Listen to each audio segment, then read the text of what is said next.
Haunted Chocolatier is one of the most anticipated game releases of the decade, and while not much has been revealed, lovers of Stardew Valley are patiently waiting for more clues and images to be released as the game develops. I have been devouring every breadcrumb regarding the new game Haunted Chocolatier that's maybe coming out in the distant future. Hi guys, I'm Boa, I'm an Australian Twitch streamer, and my credentials for this video is that I am a Stardew Valley addict. I have close to 1,000 hours, I have a Junimo plushie, and yeah, I'm excited about this new game. Today, I'm going to be covering everything we know so far about the new game, Haunted Chocolatier, starting with the origins.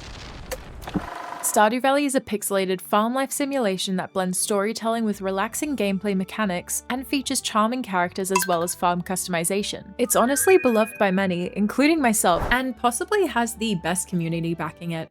Totally not biased. There is a single creator responsible for this widely successful game, and that is none other than Eric Barone, or otherwise known as Concerned Ape. Stardew Valley has sold over 41 million copies worldwide since its release in 2016. In October 2021, Concerned Ape announced his new game Haunted Chocolatier, which will have more fantastical elements than Stardew Valley. This RPG will obviously be a chocolatier simulation with a twist. It will have a heavier adventure focus and will blend elements of fantasy and paranormality to create a memorable and unique experience for the player. On the official Haunted Chocolatier blog post, Ape stated, "Chocolate represents that which is delightful. The haunted castle represents the allure of the unknown. The ghosts represent the imprint of the past. All of these things are important. However, don't think for a moment that because this game features ghosts in a castle, it is an evil or negative game. On the contrary, I intend for this game to be positive, uplifting, and life-affirming." Ape masterfully contrasts his two creations. If Stardew Valley mostly channeled the energy of the sun, Haunted Chocolatier channels the energy of the moon. Both are vital. In an interview, he also stated, "I want to go all out with doing just kind of weird, interesting things." He then gave the example of the Stardew experience where you drink green liquid from the wizard's cauldron and start seeing hallucinations of trees waving. He's obviously planning on leaning on his creativity and giving the viewer out of the ordinary experiences, perhaps ones that are driven by magical events rather than psychedelics administered by questionable old men with purple hair and suspicious loved items. Just saying. In light of Concerned Ape's most recent tweet and piece of information that honestly inspired this whole video, he revealed that the world of Haunted Chocolatier is larger than Stardew Valley. So let's explore this by discussing everything we know about the map and size of the game so far.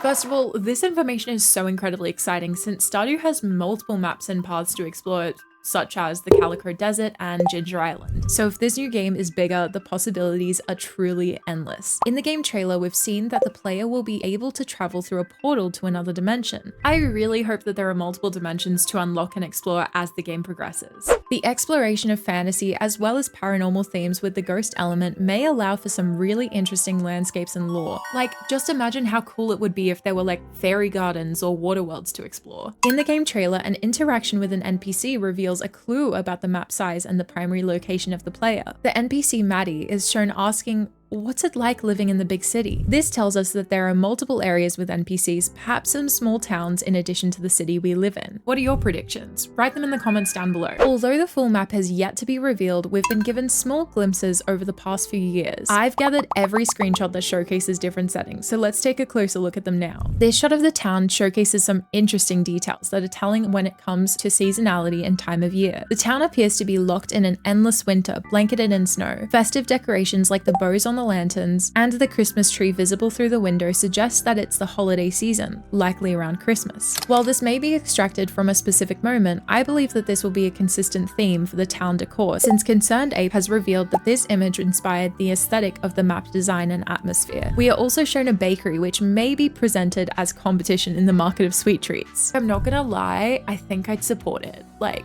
it looks really cozy in there and the treats look absolutely delicious. In a tweet from 2022, Concerned Ape shared 2 sneak peeks of the game, one in which we can see a building with Gothic architecture at the edge of the mountainside, and the other hosts a warmer environment which may be located through the portal into the other plane. There's a veggie bus with cool decor and a chair on top. I don't know who the NPC that inhabits this cute little living space is, but I know I want to be their friend. Between the antique clock, collection of photo frames, the ominous bear statue, and the rifle hung proudly above the fireplace, this home has this unshakable gloomy vibe to it. Not to mention that we have a suspicious looking butler just pacing the hallway. Like if we were playing a game of Guess Who Done It, the butler did it. Honestly, this place kind of unsettles me. Like it gives the vibe of a serial killer that would lure you into their home. Yeah, no thanks. We see a cabin in the midst of a forest area which would presumably exist on the outskirts in the town we reside in, and maybe home to a more isolated and reclusive NPC. In a tweet posted in October of 2023, Ape shared new images of the game. As a book lover, I naturally got so excited to see these floor-to-ceiling bookshelves, but I do believe there is more than what meets the eye here. There are 3 sectors, each containing a lectern marked with a distinct symbol. One represents the moon, another features a nature symbol with a skeleton above it, suggesting a connection to the combat-related realm accessible by portal. The final lectern is marked by a sun symbol and decorated with plants. This might be a stretch, but it makes me wonder if there's a reference to Pelican Town, given Eric's association of the sun with Stardew Valley. There is also a tranquil setting of a water fountain with golden mermaid statues in the center, which I find absolutely beautiful. I suspect that this particular location is within the combat realm, accessible by the portal displayed in the game trailer. This may be someone's living quarters that's home to an NPC that assigns quests or missions, much like Gil with the Adventurers Guild in Stardew Valley. There is a telescope, so it may be a scientist or researcher's home. The most notable element in this frame is the fire risk sign. This may be an engaging event that occurs infrequently when visiting this plane, which may be accompanied by rare mobs or forageables. We can see in this screenshot a fire-like creature, so my suspicion is that there may be waves of these little guys dependent on the fire forecast. I'd also be very interested to see if weather patterns are reflective of the fire risk, for instance if the most green sector occurs during rain or snowfall. In this screenshot we have obviously entered an NPC's home, and due to the crates and barrels of harvested goods, I suspect that this NPC may be a provider of ingredients for our chocolatey needs. I may be taking a leap here, but my suspicion is that this is the home of the fellow in the warm plain with forageables and combatants as pictured just before. Concerned Ape has made it very clear that Stardew Valley and Haunted Chocolatier are going to be their own separate entities with clear differences. So I'm going to go over all the differences that we know so far between the 2 games. Ape shared that Haunted Chocolatier has a greater focus on combat. Everything is drawn and coded from scratch to give a different feel from Stardew. It'll be awesome to see how he manifests different creatures and biomes to make the combat elements more engaging and developed. If we're seeing any familiar mobs from Stardew Valley, I'd personally love to see something similar to the mushroom mob found during the Danger in the Deep quest. They're just so cutesy. An example from a preview in Haunted Chocolatier gameplay is a sprout-looking little guy that pops up to fight when you approach and drops a milk carton upon defeat. Shields are also being introduced in this game, with their use being strongly encouraged. Blocking an enemy's attack temporarily stuns them, creating a brief window where you can strike much faster as shown here. This mechanic rewards a more cautious and patient playstyle, favoring those who wait for the perfect moment to counterattack. There will also be boss battles. This assumption is drawn from the music clip on Concerned Ape's YouTube channel titled bboss.ogg.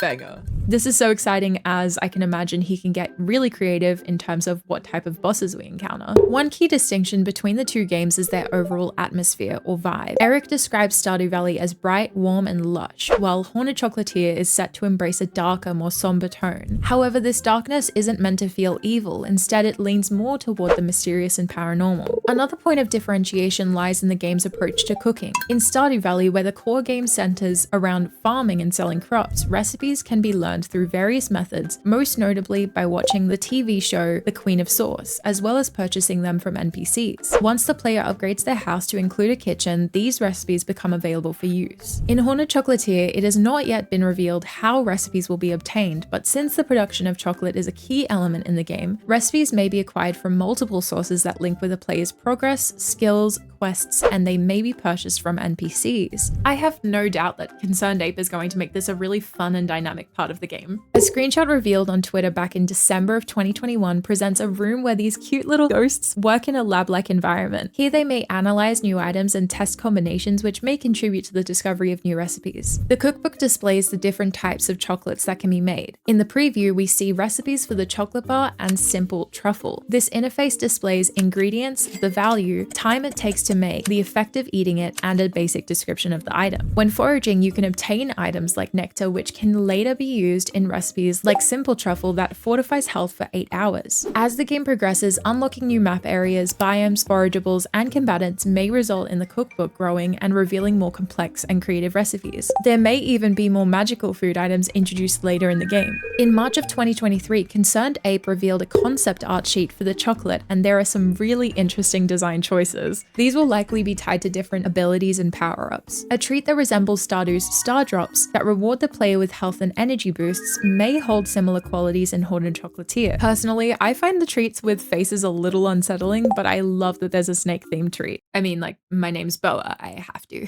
The equipment and clothing UI also holds some similarities and distinctions from Stardew Valley. Reminiscent of Stardew, there are 2 slots for rings, slots for a top and a bottom clothing option, as well as shoes and a hat. In Haunted Chocolatier, there are more options of customizability as it includes a slot for socks, a belt, as well as a primary weapon and an offhand item. As mentioned earlier in the video, shields will become a prominent tool in the combat elements of the game. We've also seen that bows will become an option, so gamers that prefer long-distance fights are covered. There is a possibility that due to this heavier focus on combat, there may actually be options for armor in the game as well. The final key difference is how each game handles seasonality. Stardew follows a calendar of 4 seasons, cycling through spring, summer, fall, and winter, which have slightly different color tones, weather patterns, crop options, and available fish. While this is all based on speculation, many people hold the belief that the main city in Haunted Chocolatier will be stuck in a perpetual winter and snowy climate. Several clues point to this setting. First, the main area of the map is located high in the mountains. The inspiration image and decor choices hint at a festive season wrapped in winter's chill. Not to mention that there seems to not be a farming or fishing element, so season changes wouldn't necessarily be required. Finally, the persistent cold weather and shadowy atmosphere reinforce the moody and somber tone that Concerned Ape seems to be aiming for. Now let's discuss the development progress. In an interview with PC Gamer, Concerned Ape revealed that he is focused on developing the content in Haunted Chocolatier. However, due to the needed upkeep with Stardew Valley, his attention and time has been divided, which has delayed his progress with Haunted Chocolatier. He did also playfully remark that in order to complete the development of the game, he would have to lock himself in an isolated cabin in the woods for 2 years. This is an exaggeration, but it definitely holds true in that we won't be seeing the release of the game for quite some time. In fact, while there is no release window for the RPG, BoaRoo has said that he hopes it comes out within the next 5 years. This would take us to the end of the decade. I'm so sorry, I don't even know what I'm having for dinner tonight, let alone what I'll be doing in the year 2030. All I do know is that I am prepared to lock myself in my room, become a hermit, occasionally leave my cave only for a snack break. That is to get the snacks and return to the cave. As a little bonus, I wanted to dedicate some time to highlighting